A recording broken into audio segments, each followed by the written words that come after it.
Hello my dear student, कैसे हो? उम्मीद है आप स्वस्थ होंगे, मस्त होंगे, ज़बरदस्त होंगे। तो एनसीईआरटी कक्षा 12 फिजिक्स में आप सभी का स्वागत है। तो प्यारे बच्चों, पेपर आ चुके हैं, तो अब समय आ गया है कि हम मोस्ट इम्पोर्टेंट और मोस्ट रिलेटेड क्वेश्चनों का बार बार इसे रिवीजन करें और अच्छे से रिवीजन करें, ताकि जो फिजिक्स का पेपर बहुत अच्छे से करके आएँ। तो चलिए, फिजिक्स में अच्छे नंबर लाने हैं तो आपको आज से मैं फिजिक्स के जो इम्पोर्टेंट सवाल, जो न्यूमेरिकल है, थ्योरी है, डाइवेशन है, एक एक करके सब चीज़ समझाऊंगा।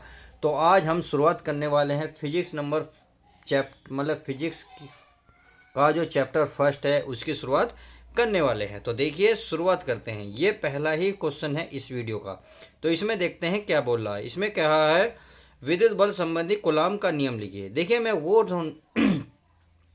वो प्रश्न कराऊंगा जो एग्जाम में सबसे बार आ चुके हैं और आने की ज़्यादातर संभावना है। तो 100% कह रहा हूँ, आप इस वीडियो को देख लीजिएगा, आपका सिलेक्शन पक्का है, नंबर आने पक्के हैं, पेपर में टपकने ये पक्के हैं। तो लाजमी है, समझ गए होंगे कि क्या इस वीडियो में होने वाला है। ये अगर आप विद्युत संबंधी कूलॉम का नियम, यानी कि विद्युत बल संबंधी जो है कूलॉम के नियम को आपको लिखना है, तो आपको क्या लिखना है। देखिए, यह कूलॉम के नियम के अनुसार दो बिंदु आवेशों के बीच लगने वाले विद्युत बल का परिमाण उनके गुणनफल के अनुक्रमानुपाती तथा उनके बीच की दूरी के वर्ग के वित्तीय क्रमानुपाती होता है। अर्थात ये कह रहा है दो बिंदु आवेशों के बीच लगने वाले विद्युत बल यानी कि एफ, उनका परिमाण जो निकल कर आएगा, उनके गुणनफल यानी कि उन दोनों की गुणा, यानी कि कोई दो आवेश हैं उनकी गुणनफल के समानुपाती क्या होता है, ये बल समानुपाती होता है। इसे इक्वेशन फर्स्ट मान लो। आगे करा अनुक्रमानुपाती तथा उनके बीच की दूरी, तथा उन दोनों के बीच की दूरी के वर्ग के वित्तीय क्रमानुपाती होता है। क्लियर। अब समीकरण हमने मान ली दो। अब समीकरण एक करी दो, यानी कि देखिए इधर भी एफ है, इधर भी एफ है, समीकरण एक में भी एफ है, समीकरण दो में भी। तो आप क्या करेंगे, समीकरण एक व दो से देखेंगे। जब ये चिन्ह एक जैसे हैं, ये भी एक जैसे, तो इन दोनों का एक जैसे लेंगे, फिर इन दोनों को मिला देंगे, यानी कि Q1 गुणा Q2 लिखेंगे, बटे में लिख देंगे आर स्क्वायर। क्लियर हो गया। इतना करने के बाद अब जैसे आप नियतांक हटाओगे तो प्यारे बच्चों क्या आता, यानी कि इसको हटाने के नियतांक आता है, जिसे हम कहते हैं के, जहाँ क्या क्या है, एक नियतांक है। समझ में आ गई। अब इसका जो मान होता है, इसका मान होता है के की वैल्यू जो होता है 1/4πe0। क्लियर। यानी कि f बराबर इस के स्थान पर आएगा 1/4πe0 गुणा Q1 Q2 पर आर स्क्वायर, ये रख दिया। अब कभी कभी क्या होता है, एग्जामिनर इसकी जो 1/4πe0 की वैल्यू बूझ लेता है कभी कभी। तो आपको क्या करना है, ये याद रखना है 1/4πe0 का जो मान होता है 9 गुणा 10⁹ और इसके मात्रक की बात करें तो होता है न्यूटन मीटर स्क्वायर बटे कूलॉम स्क्वायर होता है। आई होप पहला क्वेश्चन क्लियर हो गया होगा। अब देखिए नेक्स्ट क्वेश्चन देखते हैं, क्वेश्चन नंबर दो। अब क्वेश्चन नंबर दो क्या कह रहा है उसको भी ध्यान से पढ़ लेते हैं। ये बोल रहा है यदि दो आवेशित कणों के बीच की दूरी आधी कर दी जाए तो उनके बीच लगने वाले बल पर क्या प्रभाव पड़ेगा। देखिए, ये क्वेश्चन कई बार आ चुका है आपके एग्जाम में, इसलिए मैंने लिया है। अब कितना इंपॉर्टेंट है ये आप समझ गए होंगे, तो देखिए ध्यान से। कह रहा है यदि दो आवेशित कण के बीच की दूरी आधी कर दी जाए, यानी कि जो आवेशित कण हैं उनके जो बीच की दूरी को आधी कर दी जाए तो उनके बीच लगने वाले बल पर क्या प्रभाव पड़ेगा। क्लियर। चलिए इसको पढ़ लेते हैं। अब मान लेते हैं एफ जो है, एफ है हमारा, देखिए इसके अकॉर्डिंग एफ बराबर 1/r², यानी कि एफ समान वित्तीय क्रमानुपाती 1/r²। तो एफ वित्तीय क्रमानुपाती 1/r²। अब क्या करा है, जो दूरी है उसको आधी कर दी, यानी कि जो आर है, आर की वैल्यू को आधी कर दी, यानी कि आर बटे कितना, 2, घात 2 है, 2 रहेगी। अब क्या करेंगे, एफ वित्तीय क्रमानुपाती 1/, ये जो वर्ग है आर पे भी होगा, ये जो वर्ग है ये आपका 2 पे भी होगा।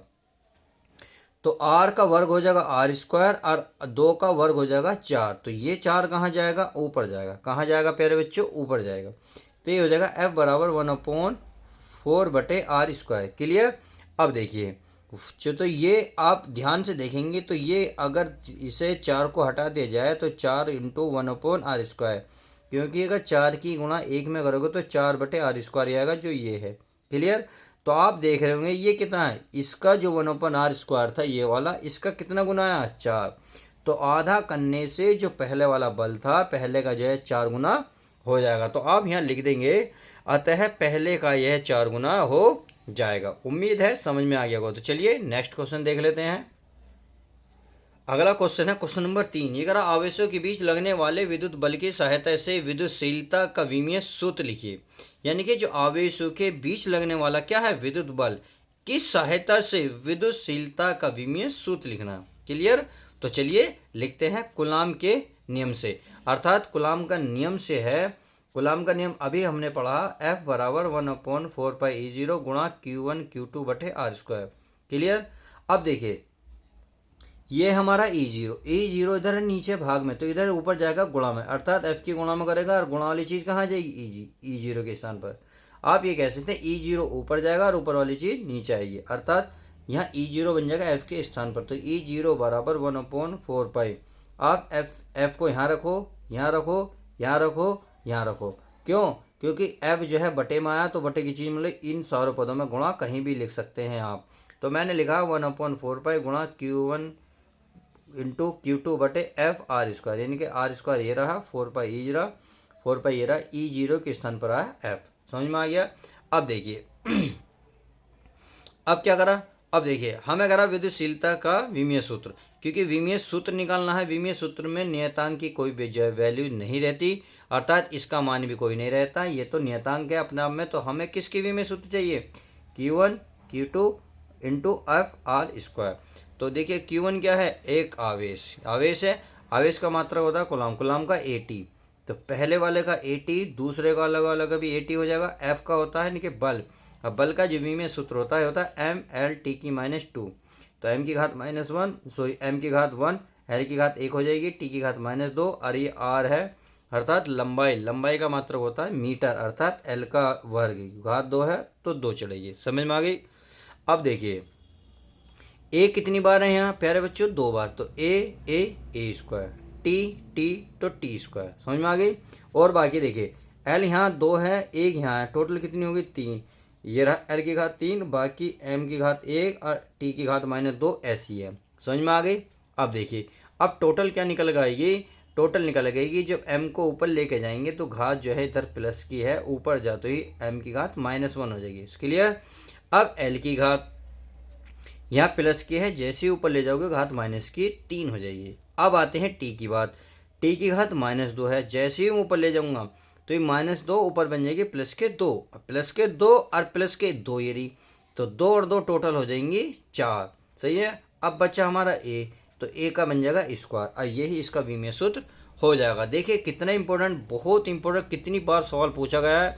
आप यदि आप अनसोल्ड उठाओगे तो आपको सब कुछ क्लियर हो जाएगा, सब कुछ समझ में आ जाएगा ये कितना इंपॉर्टेंट सवाल है।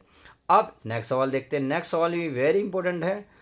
कितनी बार पूछा गया है, कितनी बार पूछा गया, देखिए विद्युत क्षेत्र की तीव्रता की परिभाषा मात्रक विमा लिखिए। देखिए उसमें आपके एग्जाम में 2 नंबर में आपको कुछ भी पूछ सकता है, विद्युत क्षेत्र की तीव्रता की परिभाषा भी पूछ सकता है, मात्रक भी पूछ सकता है, विमा भी पूछ सकता है। इसलिए मैंने क्या करा है, इसी क्वेश्चन में तीनों चीज़ आपके सामने लिख दी हैं, ताकि पेपर में आपका कुछ भी पूछे सब कुछ क्लियर रहेगा। अगर किसी बिंदु पर रखे धन परीक्षण आवेश पर लगने वाले बल की जो तीव्रता को विद्युत क्षेत्र की तीव्रता कहते हैं, इसे कैपिटल ई से प्रदर्शित करते हैं। कैपिटल ए बराबर होता है F/Q0। सही है, F/Q0 ये इसका सूत्र हो गया। अगर मैं इसकी मात्रक की बात करूँ तो मात्रक है F क्या है, बल का मात्रक न्यूटन, Q क्या है आवेश का मात्रक कूलाम। तो ये हो गया N/कूलाम, या N से न्यूटन, C से कूलाम, ऐसे भी लिख सकते हो। अब बात आती है विमा की। अगर क्योंकि इसमें परिभाषा पूछी थी बता दी, मात्रक पूछा बता दिया, अब बची विमा। तो विमा क्या है, देखिए बल की अभी मैंने बताई थी, बल की होती है mL/t⁻²। सही है। और नीचे है कूलाम की होती है AT। क्लियर। तो अब देखिए भाई m अकेला है तो अकेला, L अकेला है तो अकेला, t की घात कितनी है -2। अब यहाँ नीचे कितनी है, 1 है प्लस की, जैसे ही ऊपर घात प्लस की ले जाओगे तो माइनस की हो जाएगी। तो -1 और -2 पहली है, तो -1 और -2 हो जाएंगे -3। और a को ऊपर लेके जाओगे तो a की घात यहाँ प्लस की है 1, ऊपर ले जाओगे तो माइनस की घात 1 हो जाएगी। इस तरीके से जो विद्युत क्षेत्र की तीव्रता की जो विमा निकल के आएगी, ये निकलेगी mL/t⁻3 a की घात 1। आई होप क्लियर हो रहा होगा। तो चलिए नेक्स्ट देखते हैं।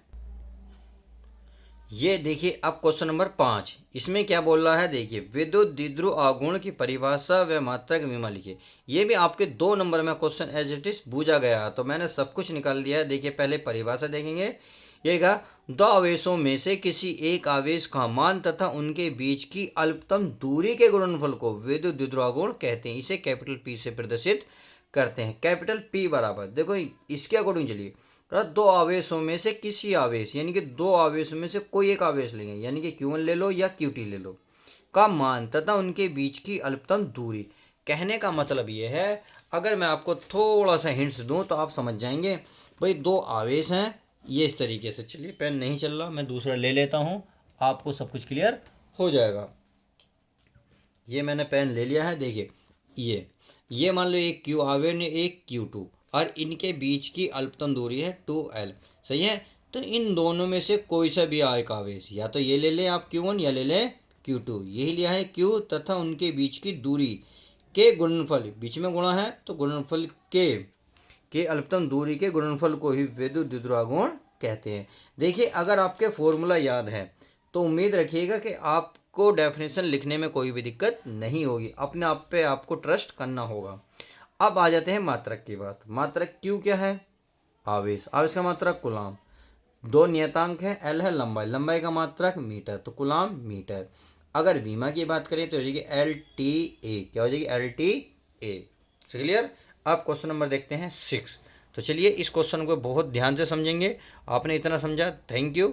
अब आगे भी देखेंगे, आपका बहुत फायदा होने वाला है। अब लिख रहा है विद्युत फ्लक्स की परिभाषा में मात्रक लिखिए। तो हमें विद्युत फ्लक्स की परिभाषा और मात्रक भी लिखना है। फिर चलिए मात्रक भी लिख देते हैं। अब विद्युत क्षेत्र में स्थित किसी काल्पनिक पृष्ठ के क्षेत्रफल के अभिलंबत गुजरने वाली विद्युत बल रेखाओं की संख्या को ही विद्युत फ्लक्स कहते हैं। क्लियर। देखिए ये होता है फाई ई बराबर समाकलन ई डॉट इंटू कह सकते हैं डी ए। क्लियर।